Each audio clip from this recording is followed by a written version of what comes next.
रतन टाटा की कहानी एक ऐसे इंसान की कहानी है जिन्होंने सिर्फ एक बिजनेस एम्पायर को ही नहीं बल्कि करोड़ों लोगों के दिलों को भी जीत लिया। I'm a very passionate Indian. I'm proud of India.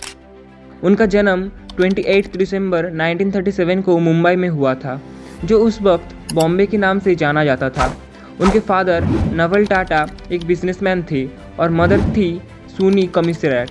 लेकिन जब रतन टाटा सिर्फ 10 साल के थे तब उनके पेरेंट्स अलग हो गए, जिसके बाद उनकी परवरिश उनकी ग्रैंडमदर नवाजबाई टाटा ने की। एक अमीर परिवार से होने के बावजूद उनकी अपब्रिंगिंग बहुत सिंपल और डिसिप्लिन थी, जहां उन्हें वैल्यूज़, रेस्पेक्ट और ह्यूमिलिटी सिखाई गई।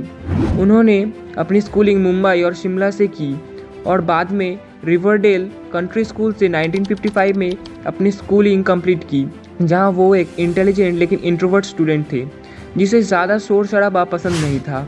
बचपन से ही उन्हें मशीन्स डिज़ाइन और इनोवेशन में इंटरेस्ट था और वो अक्सर अकेले रहकर सोचना और ऑब्जर्व करना पसंद करते थे। साथ ही उन्हें डॉग से भी बहुत प्यार था, जो उनकी पर्सनैलिटी का एक इम्पॉर्टेंट हिस्सा रहा।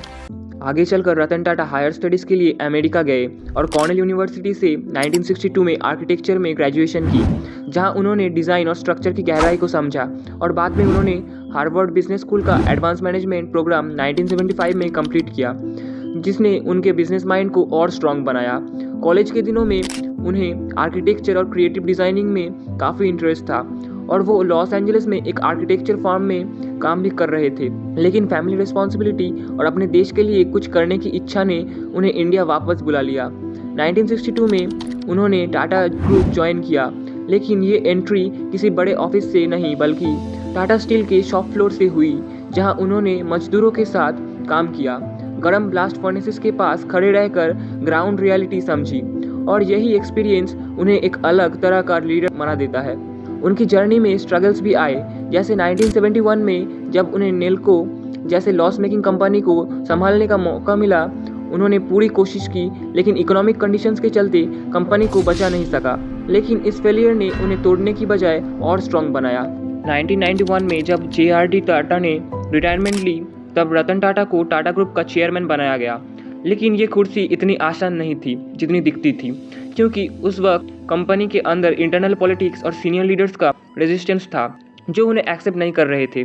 रतन टाटा ने यहाँ बोल्ड डिसीजंस लिए, मैनेजमेंट को रिस्ट्रक्चर किया, रिटायरमेंट एज फिक्स की और कंपनी को एक नई डायरेक्शन दी, जिससे धीरे धीरे सबका ट्रस्ट जीत लिया। उनका विजन क्लियर था कि टाटा ग्रुप को ग्लोबल बनाना है, और इसी विजन के चलते उन्होंने कुछ ऐसा डील्स की जो हिस्ट्री बन गई, जैसे टेटली टी, कोडा स्टील और जैगुआर लैंड रोवर जैसे इंटरनेशनल ब्रांड्स का एक्विजिशन, जिससे टाटा एक इंडियन कंपनी से ग्लोबल पावर हाउस बन गया। 2008 में जैगुआर लैंड रोवर की डील पर लोगों ने उनका मजाक भी बनाया और कहा कि ये गलत डिसीजन है, लेकिन कुछ ही सालों में वही डील टाटा ग्रुप के लिए प्रॉफिट का सबसे बड़ा सोर्स बन गई, जो उनकी फोरसाइट और रिस्क टेकिंग एबिलिटी को दिखाता था। रतन टाटा का एक और सपना था आम आदमी के लिए एक कार बनाना, और ये सपना तब शुरू हुआ जब उन्होंने एक फैमिली को एक स्कूटर पर स्ट्रगल करते हुए देखा।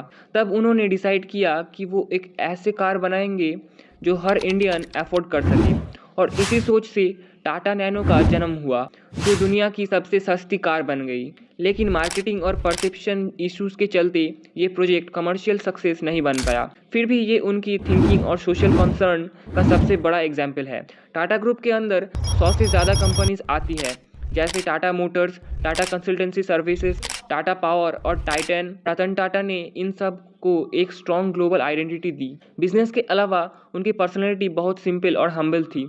वो लग्जरी से ज़्यादा सिंप्लिसिटी में बिलीव करते थे।